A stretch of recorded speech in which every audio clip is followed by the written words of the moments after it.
ನೋಡಿ, ಸದ್ಯಕ್ಕೆ ರಾಜ್ಯಾದ್ಯಂತ ಈ ಒತ್ತುವರಿ ವಿರುದ್ಧ ಜಿಲ್ಲಾಡಳಿತಗಳು ಸಮರ ಸಾರೋದಕ್ಕೆ ಮುಂದಾಗ್ಬಿಟ್ಟಿದೆ.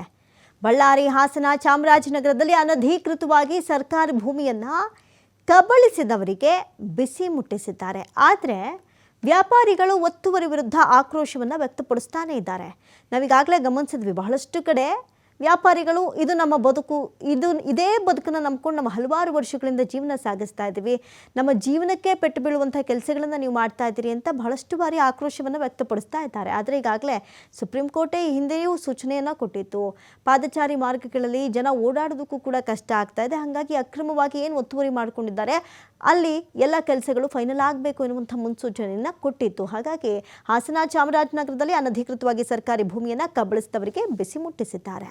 ರಾಜ್ಯಾದ್ಯಂತ ಒತ್ತುವರಿ ವಿರುದ್ಧ ಸಮರ.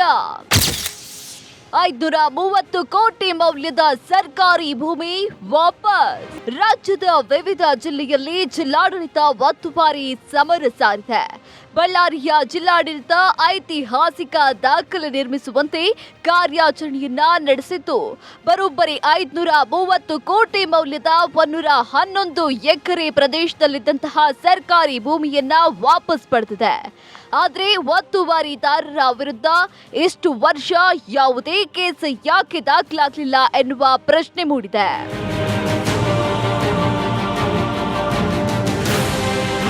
ಹಾಸನದಲ್ಲೂ ಪಾದಚಾರಿ ಸುರಕ್ಷತೆ, ಸುಗಮ ಸಂಚಾರಕ್ಕೆ ಆದ್ಯತೆ ನೀಡಲು ಒತ್ತುವರಿ ತೆರವು ಕಾರ್ಯಾಚರಣೆ ಚುರುಕುಗೊಂಡಿತ್ತು. ನಗರದ ಎಂಜಿ ರಸ್ತೆ ಸೇರಿದಂತೆ ಹಲವು ಕಡೆ ಗೂಡಂಗಡಿ, ತಳ್ಳು ಗಾಡಿಗಳನ್ನು ತೆರವುಗೊಳಿಸಲಾಗಿದೆ. ಆದರೆ ಪರ್ಯಾಯ ಮಾರ್ಗ ಕಲ್ಪಿಸದೆ ಒತ್ತುವರಿ ಮಾಡಿರೋದ್ರಿಂದ ಸಣ್ಣ ವ್ಯಾಪಾರಿಗಳು ಸಂಕಷ್ಟಕ್ಕೆ ಸಿಲುಕಿದ್ದಾರೆ. ಬದುಕಿನ ಮೇಲೆ ದೊಡ್ಡ ಹೊಡೆತ ಬಿದ್ದಿದೆ ಎಂದು ಸಣ್ಣ ವ್ಯಾಪಾರಿಗಳು ಆಕ್ರೋಶ ವ್ಯಕ್ತಪಡಿಸಿದ್ದಾರೆ.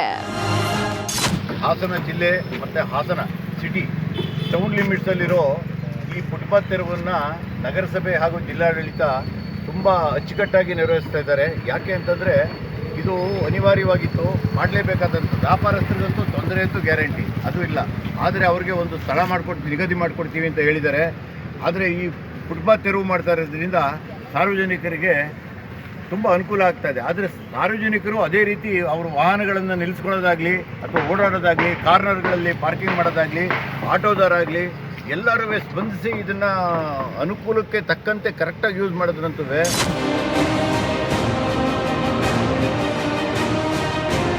ಸುಪ್ರೀಂ ಕೋರ್ಟ್ ಆದೇಶದಂತೆ ಚಾಮರಾಜನಗರದಲ್ಲೂ ಪೊಲೀಸ್ ಭದ್ರತೆಯೊಂದಿಗೆ ಫುಟ್ಪಾತ್ ತೆರವುದಾರರ ವಿರುದ್ಧ ಜೆಸಿಬಿ ಗರ್ಜಿಸಿದೆ. ಅನಧಿಕೃತವಾಗಿ ನಾಮಫಲಕಗಳು, ಮೆಟ್ಟಿಲುಗಳು, OFC ಕೇಬಲ್ಗಳು, ಅಂಗಡಿಗಳ ಮೇಲ್ಭಾಗಗಳಲ್ಲಿ ಅಳವಡಿಸಿರುವಂತಹ ಶೀಟ್ಗಳು, ಕಟ್ಟಡ ತ್ಯಾಜ್ಯ, ತಳ್ಳು ಗಾಡಿಗಳು, ಶಾಶ್ವತ ಪೆಟ್ಟಿಗೆಗಳು, ತಾತ್ಕಾಲಿಕ ಶೆಡ್ಗಳು, ಅನಧಿಕೃತ ಕಬ್ಬಿಣದ ರಚನೆಗಳು ಸೇರಿದಂತೆ ಪಾದಚಾರಿ ಮಾರ್ಗಕ್ಕೆ ಅಡ್ಡಿಯಾಗಿರುವಂತಹ ಎಲ್ಲ ಅತಿಕ್ರಮಣವನ್ನ ತೆರವುಗೊಳಿಸಲಾಗಿದೆ. ಈಗ ಸುಪ್ರೀಂ ಕೋರ್ಟ್ ಆರ್ಡರ್ ಆದ್ಮೇಲೆ ನಾವು ಕೋರ್ಟ್ ರೋಡ್ ಕ್ಲಿಯರ್ ಮಾಡಿಸಿದ್ವಿ. ಅದಾದ್ಮೇಲೆ ಇಲ್ಲಿ ಮೇನ್ ರೋಡ್ದಲ್ಲಿ ಸ್ವಲ್ಪ ಕೋರ್ಟ್ ಕೇಸು ಅವು ಇವು ಅದಾವ ಅಂತೇಳಿ ಅಡ್ವಾನ್ಸ್ ಆಗಿ ನಾವು ಈಗ 15 ದಿವಸದಿಂದ ಪ್ರಚಾರ ಮಾಡ್ತಾ ಇದ್ದೀವಿ. ಪ್ರಚಾರ ಮಾಡಿದ್ರು ಯಾರು ಯಾವುದೇ ರೀತಿಯಿಂದ ರೆಸ್ಪಾನ್ಸ್ ಮಾಡಲಿಲ್ಲ. ಅದಕ್ಕಾಗಿ ಇವತ್ತಿನಿಂದ ಕಾರ್ಯಾಚರಣೆ ಚಾಲೂ ಆಗಿದೆ ಸರ್. ಎಲ್ಲ ನೀವು ಮಾಡ್ತಾ ಇದ್ದೀವಿ. ಮತ್ತು ಕೆಲವು ಮಂದಿ ಕೋರ್ಟಿದ್ದು ಇದೆ ಅಂತ ತಂದು ತೋರಿಸಿದ್ರು ಕೆಲವು ಮಂದಿ. ಬಟ್ ಅದು ಅಲ್ಲಿ ಸ್ಟೇ ಇಲ್ಲ. ಅದು ಆದರೂ ಅದನ್ನು ನಾವು ಏನಿದೆ ಕಾಪಿ ಕೊಟ್ಟಿದ್ದಾರೆ. ಒಬ್ಬರು ಒಂದು ಅಂಗಡಿಯವ್ರು ಮಾತ್ರ ಕೊಟ್ಟಿದ್ದಾರೆ. ಅದನ್ನು ನಾವು ನಮ್ಮ ವಕೀಲರ ಜೊತೆ ಕನ್ಸಲ್ಟ್ ಮಾಡಿಕೊಂಡು ಅದು ಏನಿದೆ ನೋಡಿಕೊಂಡು ಇದು ಮಾಡ್ತೀವಿ. ಈಗಂತೂ ಕಾರ್ಯಾಚರಣೆ ಅಂತೂ ಸ್ಟಾರ್ಟ್ ಇದೆ. ಒತ್ತುವರಿ ಕಾರ್ಯದಿಂದ ಸಾರ್ವಜನಿಕರಿಗೆ ದಾರಿ ಏನೋ ಸಿಕ್ಕಿದೆ. ಆದ್ರೆ ಸಣ್ಣ ವ್ಯಾಪಾರಿಗಳ ಜೀವನೋಪಾಯಕ್ಕೆ ಪರ್ಯಾಯ ಮಾರ್ಗ ಏನು ಎನ್ನುವುದೇ ದೊಡ್ಡ ಪ್ರಶ್ನೆಯಾಗಿದೆ. ಸುಂದರ್, TV5 ಕನ್ನಡ, ಚಾಮರಾಜನಗರ.